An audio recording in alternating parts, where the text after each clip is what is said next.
Il est 7 heures sur l'ensemble des réseaux synchronisés de Solo Média. Le journal, voici les principaux titres. Le président de la République, Bassirou Diomaye Faye, à Touba depuis hier. C'est dans le cadre de la célébration du Grand Magal de Touba.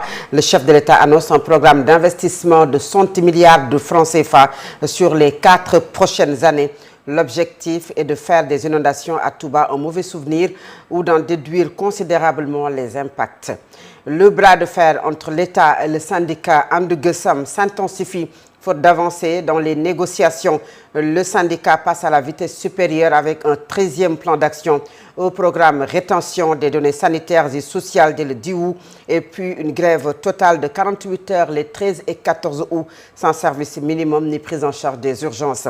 En ce moment, le collectif interministériel des agents de l'administration sénégalaise SIAS dénonce la nouvelle vague de licenciements qui touche plusieurs structures publiques et parapubliques du pays. Son coordonnateur interpelle le chef de l'État.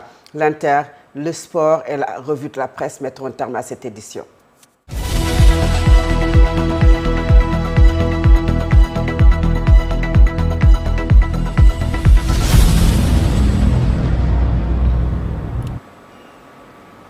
Le président de la République, Bassirou Diomaye Faye, est arrivé hier après-midi à Touba, cela à quelques jours de la célébration du Grand Magal de Touba.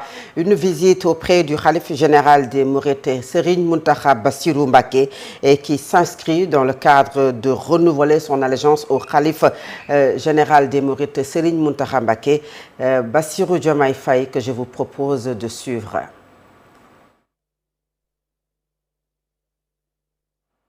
C'est bien ces derniers mots qui conviennent en ce jour. Les titres viendront plus tard, les fonctions aussi. Mais aujourd'hui, nous fondons une maison commune. Et fonder, c'est semer une graine.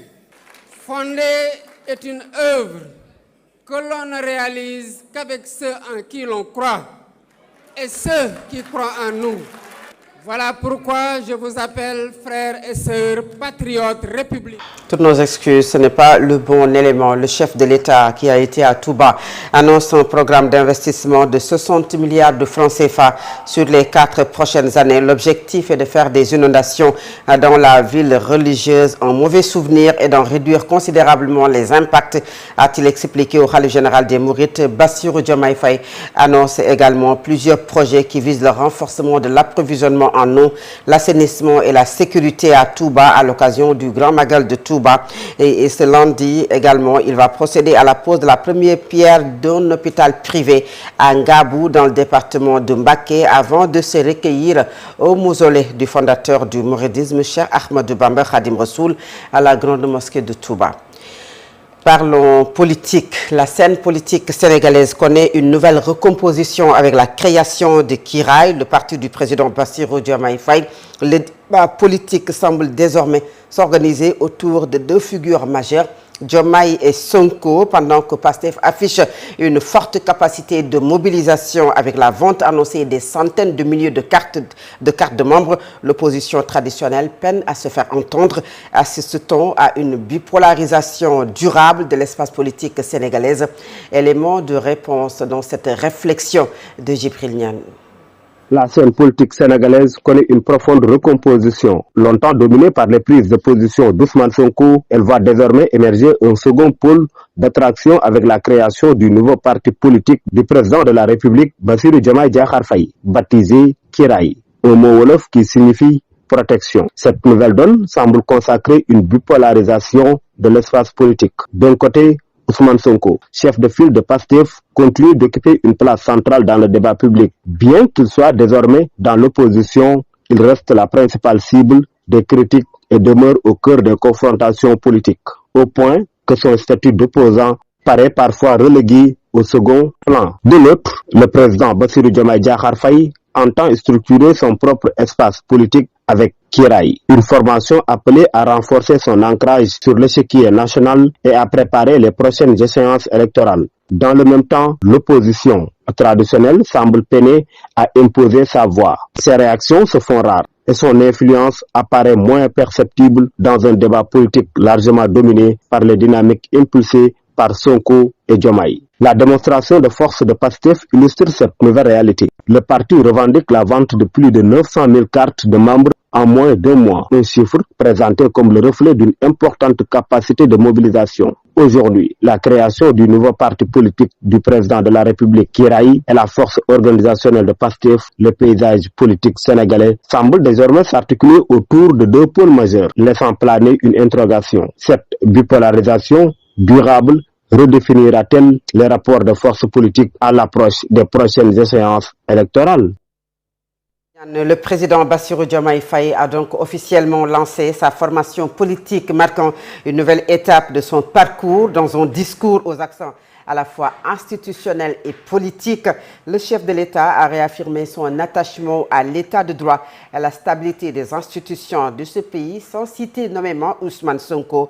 Plusieurs de ces déclarations sont perçues par certains observateurs comme un message adressé à son ancien allié, ouvrant ainsi une nouvelle séquence dans les rapports entre le pouvoir et le parti PASTEF. Djibril Diop est analyste politique. Il est également le rédacteur en chef de Solo Quotidien. Je vous propose de le suivre. Il est joint au téléphone par Mame Sokhna Dramé. Le discours du président Diomaye Faye lors de la mise sur pied officielle de son parti, l'on peut en retenir dans un premier temps 2 aspects essentiels. Le premier, il a tenu à rassurer ses compatriotes sur le degré de détermination qui est consacré à veiller sur la pérennité de l'état de droit au Sénégal à travers la solidification constante de ses institutions. Le second consiste à trouver des limites à Ousmane Sonko quand il le qualifie, même en prenant soin de ne pas le nommer, d'éléments perturbateurs à qui il ne sera plus donné l'occasion de troubler l'ordre public. Diomaye montre désormais à quel point il est prêt à pousser le bouchon aussi loin pour éviter de revivre des événements similaires à ceux de 2021 à 2024. En fait, la création de son parti signe la fin de son errance politique et ses premières flèches viseront à coup sûr le PASTEF. Parlons de tout à fait autre chose. Le bras de fer entre l'État et les syndicats And Gueusseum s'intensifie faute d'avancer dans les négociations. Le syndicat passe à la vitesse supérieure avec un 13e plan d'action au programme rétention des données sanitaires et sociales dès le 10 août. Une grève totale de 48 heures les 13 et 14 août sans service minimum ni prise en charge d'urgence des urgences. Adja Ndeye Diakhaté est la vice-présidente d'And Gueusseum. Elle est au micro de Sira Béatrice Ndione. A tenu sa réunion d'évaluation du 12e plan d'action. À l'issue de la rencontre, nous avons tenu à féliciter les camarades pour leur engagement et leur détermination à poursuivre la lutte. Ceci nous a permis d'avoir le score de 98 à 100% dans les structures malgré les consignations qui ont été sauvagement opérées dans certaines zones. Pour le 13e plan d'action, nous continuerons à observer la grève des 48 heures sans service minimum et sans prise en charge des urgences. Nous boycottons également les activités de supervision, de coordination ainsi que les intervention extramuros du programme national de lutte contre la tuberculose. Et le fait nouveau, c'est que nous reprenons la rétention d'informations sanitaires et sociales. Et le ministre est conscient de ce que cette activité peut générer en termes de problèmes sur le plan sanitaire. Et comme le gouvernement opte toujours pour le pourrissement en méprisant des agents de santé, ils n'ont cessé de prendre toujours en charge les préoccupations des populations sur le plan sanitaire. Nous gravirons les marches de la lutte en la corsant à chaque étape. Et nous tenons à témoin l'opinion nationale et internationale sur le refus du gouvernement à satisfaire nos accords résiduels de mai 2022. La grève de 48 heures a été décalée pour cause de Magal, jeudi 13 et vendredi 14 août 2026. Inch'Allah. Au chapitre des revendications, toujours, le collectif interministériel des agents de l'administration sénégalaise SIAS dénonce la nouvelle vague de licenciements qui touche plusieurs structures publiques et parapubliques dans notre pays. Le coordonnateur du SIAS liste les directions qui ont procédé à des licenciements abusifs. Il s'agit entre autres de la SNHLM. 9 cadres ont été licenciés pour motif économique au programme d'urgence de modernisation des axes et des territoires frontaliers, le PUMA. 8 agents ont été également licenciés pour le même motif et au programme de formation école-entreprise relevant du ministère de l'Emploi, de la formation professionnelle et technique. 32 agents ont été licenciés sous l'ancienne tutelle du ministre Moussa Ndiak Sarré. Le collectif exige la réintégration de tous ces agents, interpelle les autorités, en premier lieu le président de la République. Oumar Dramé est le coordonnateur d'UCIAS. Je vous propose de le suivre. Il est joint au téléphone par votre servitrice.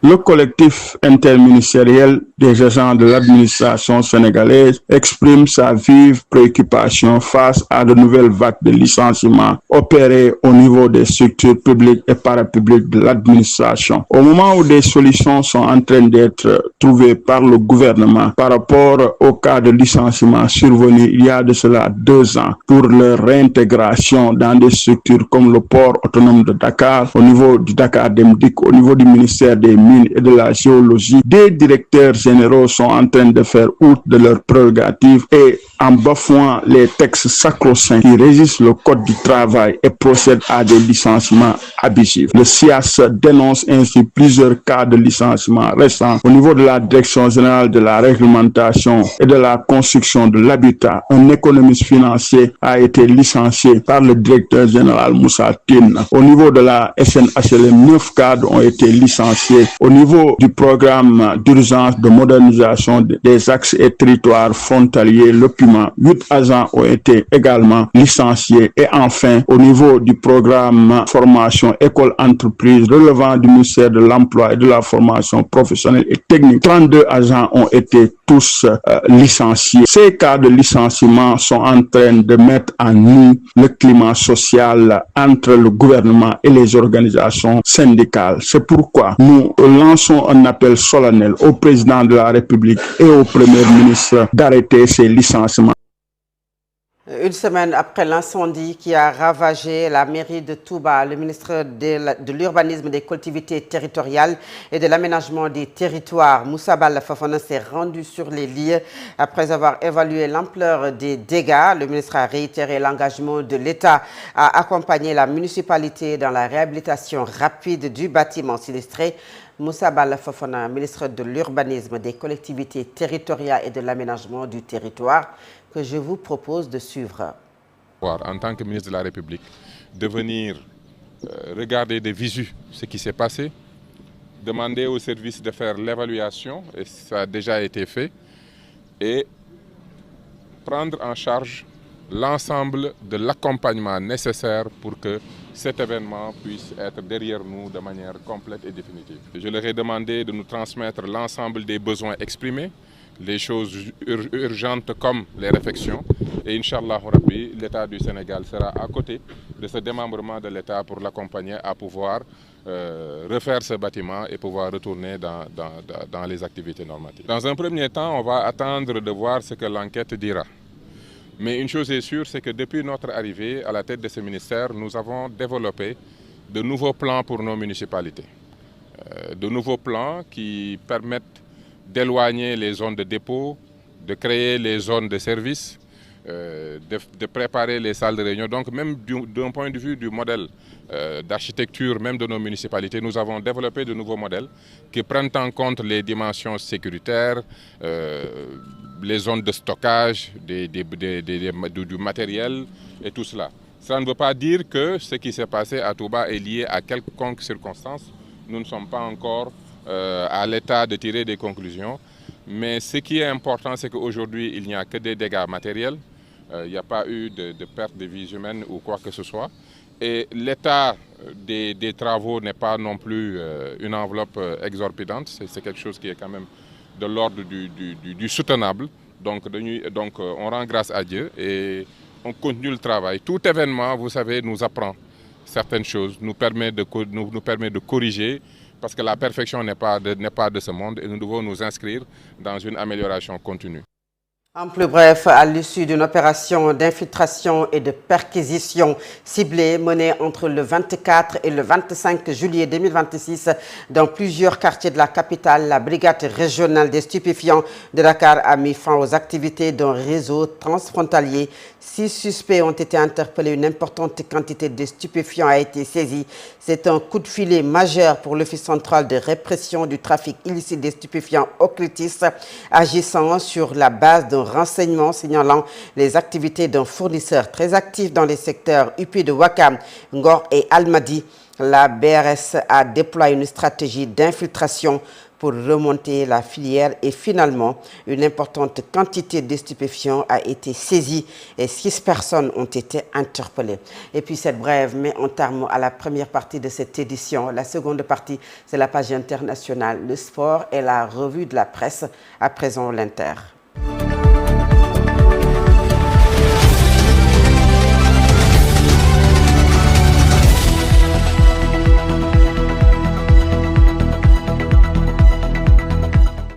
L'actualité internationale nous mène au Cameroun où la controverse est toujours aussi vive sur l'inactivité prolongée du président Paul Biya, absent du pays depuis 49 jours malgré les rumeurs et les interrogations qui fusent.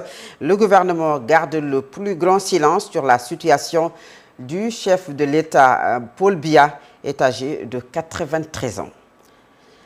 Au Soudan, l'armée gouvernementale annonce de nouvelles avancées au quart de fond, principale ligne de front actuelle du conflit. Les forces armées soudanaises affirment avoir repris du terrain sur les paramilitaires des forces de soutien rapide.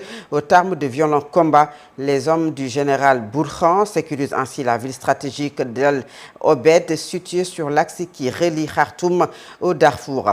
Et puis en Tunisie, le comité pour le respect des libertés et des droits de l'homme alerte sur les dangers en milieu carcéral, sur la vie et la santé des prisonniers en raison de la montée de la canicule dans le pays. L'organisation se dit inquiète de la dégradation extrêmement grave des conditions de détention amplifiées par la vague de chaleur exceptionnelle qui frappe actuellement le pays, des températures allant dans certaines régions à plus de 50 degrés.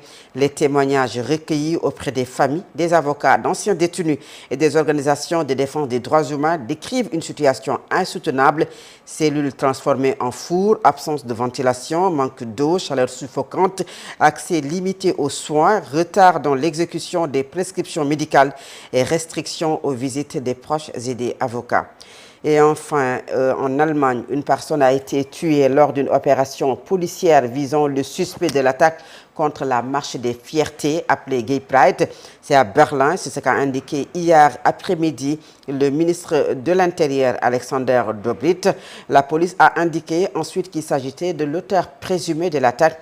Selon les informations que nous disposons à ce stade, le suspect aurait couru en direction de nos forces d'intervention muni d'une arme blanche. C'est ce qu'a indiqué la police.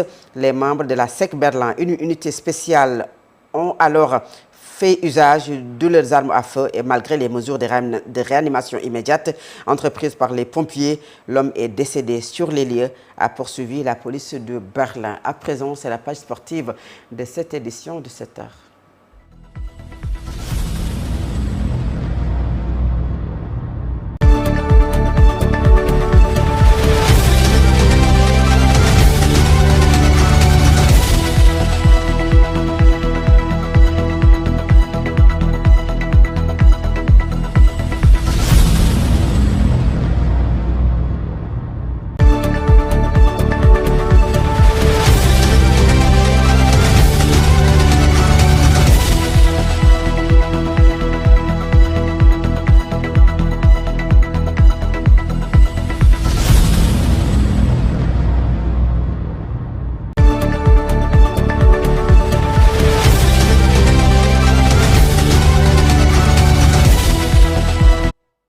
Le sport avec Al-Amin Senghor, à vous. Merci Fatou Abdoulaye. Le sport, nous démarrons par du basketball. L'AS Douane est sacrée championne du Sénégal en National 1 masculine. Eh bien, sachez que vainqueur donc, du match aller, dont petit point, l'équipe de l'AS Douane 69-68. Les Gablous, finalement, donc, ont confirmé leur avantage en s'imposant lors du match retour hier, donc, au niveau du stadium Marius Ndiaye en finale du championnat face à l'équipe de l'AS Vite de Dakar en score de 68-49 hier au niveau du stadium Marius Ndiaye. Grâce à ce score, eh bien, sachez que l'AS Vite de Dakar a donc remporté le titre de champion du Sénégal et représentera donc le Sénégal au niveau du continent africain sur la scène africaine, donc au niveau du basketball Africa League. Et la ville de Dakar également, donc le club de la municipalité, la veille, a donc avait été également a perdu la finale du championnat en dames face à une très belle équipe de Guédiawaye Academy Basketball. Le club de la banlieue a remporté son premier titre de champion du Sénégal en seulement 3 ans après sa montée en première division. Guédiawaye Basketball Academy va donc représenter le Sénégal au championnat d'Afrique des clubs champions la saison prochaine. En football, cette fois-ci au-delà du basketball, la CAN féminine 2026, le Sénégal battu par l'Algérie a raté son entrée en matière dans cette compétition. Les Lions n'ont pas réussi à bien démarrer leur CAN au niveau du Maroc. Elles ont enregistré une première défaite face à l'Algérie, 2-0. Malgré la défaite contre l'Algérie, le sélectionneur Mama Moussa Cissé reste toujours confiant. En conférence de presse hier, après le match, il a affirmé qu'il faudra mentalement remobiliser très vite les filles, ainsi leur faire savoir que ça fait partie de la compétition, qu'il peut y avoir des équipes qui ratent leur entame mais qui se retrouvent au bout de la compétition. Le Sénégal fera sa deuxième sortie le 30 juillet, ce sera donc contre le Kenya. Autre chose dans l'actualité, nous parlons cette fois-ci du mercato avec les Lions du Sénégal. Idrissa Gana Gueye quitte Everton. Le club anglais a confirmé son départ après 7 saisons passées, et bien entendu, sous les couleurs des Toffees, même si après, il est retourné au Paris Saint-Germain avant de revenir au niveau donc de Everton. Le milieu de terrain sénégalais de 36 ans a quitté le club anglais après l'échec des négociations en vue d'une prolongation de contrat arrivé à expiration le 30 juin dernier, alors qu'on était en pleine Coupe du Monde. L'international sénégalais s'apprête désormais à relever donc un nouveau défi en Arabie Saoudite. Selon plusieurs sources concordantes, il va s'engager avec Al-Diriyah SC où un contrat d'une saison assorti d'une année supplémentaire en option l'attend. Ce club donc se retrouve au niveau de l'Arabie Saoudite. Kalidou Koulibaly, bien entendu Sadio Mané ainsi que Edouard Mendy qui verront donc le milieu de terrain sénégalais Idrissa Gana Gueye leur rejoindre. Le Bayern Munich recrute définitivement le Sénégalais Bara Sapoko Ndiaye. Le club saoudien Al Hilal de l'autre côté est rentré donc dans la course pour s'offrir l'international sénégalais Iliman Ndiaye. Le camp de l'ailier d'Everton ne serait pas contre un transfert de cet été. Eh bien, le club saoudien où évolue Kalidou Koulibaly devra convaincre les Toffees de lâcher le joueur de 26 ans recruté il y a 2 ans et qui est donc sous contrat jusqu'en 2029. Info donc à suivre dans nos prochaines éditions. Et pour finir avec le volleyball indoor, 2e division sénégalais, Espoir de Bignona a réalisé un doublé en remportant les titres de champion de 2e division, aussi bien chez les dames que chez les hommes. En finale féminine, les Bignonnoises donc, se sont imposées 3-7-1 face à Omnisport de Bao. Et bien chez les hommes, Espoir de Bignona a également dominé Saint-Louis Volleyball Club sur le score de 3-7-1.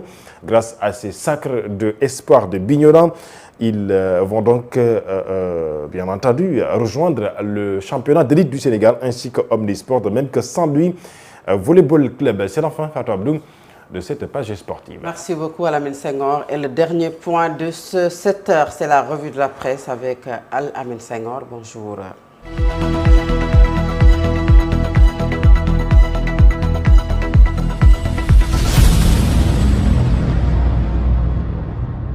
Bonjour. Les parutions de ce lundi commentent le nouveau parti politique du président de la République, Bassirou Diomaye Faye. En effet, le chef de l'État a officiellement lancé ce samedi son parti politique baptisé Kiraï, les Patriotes Républicains, avec pour devise la patrie d'abord. Kiraï, Diomaye lance son parti, défie Ousmane Sonko et redessine l'échiquier politique. Affiche sur le quotidien, le président ne s'est pas contenté de lancer un parti, il a posé un acte politique historique. Un choix qui traduit une volonté claire de construire une majorité présidentielle directement rattachée à sa personne, à sa vision et à son projet de gouvernance. Selon ma consoeur du journal Solo, Mam Sorna Dramé, Bassirou Diomaye Faye a aujourd'hui tracé son propre chemin. Revenant sur le discours du président Bassirou Diomaye Faye, le président a réaffirmé les grandes priorités de son mandat, la souveraineté alimentaire, l'industrialisation, la transformation locale des ressources naturelles, l'emploi des jeunes, la réforme de l'éducation, le développement énergétique, le renforcement du secteur privé national, la modernisation des infrastructures. Autrement dit, selon le président, Kiraï ambitionne d'être l'outil politique chargé d'accompagner la mise en œuvre de l'agenda Sénégal Horizon 2050. Bassirou Diomaye Faye